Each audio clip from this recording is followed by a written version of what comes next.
Fake crypto కరెన్సీలో పెట్టుబడులు పెట్టి వందల సంఖ్యలో ఇన్వెస్టర్లు మోసపోతున్నారు. హైదరాబాద్కు చెందిన శ్రీనివాస్ను ఇటీవల ఓ వ్యక్తి టెలిగ్రామ్ గ్రూప్లో యాడ్ చేశారు. అయితే ఆ గ్రూప్లో ప్రతిరోజు క్రిప్టో కరెన్సీపైనే చర్చ జరుగుతుండేది.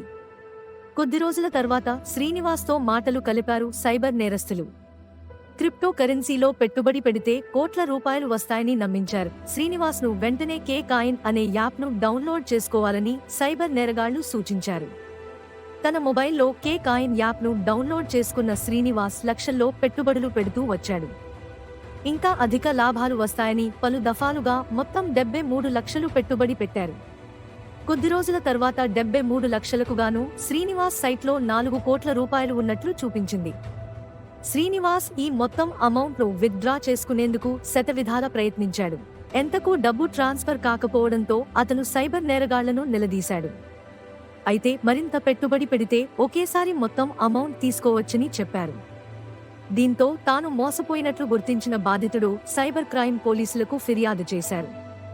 కావున ఇటువంటి మోసాల పట్ల ప్రజలు అప్రమత్తంగా ఉండాలని ఆంధ్రప్రదేశ్ సిఐడి పోలీస్ వారి విజ్ఞప్తి.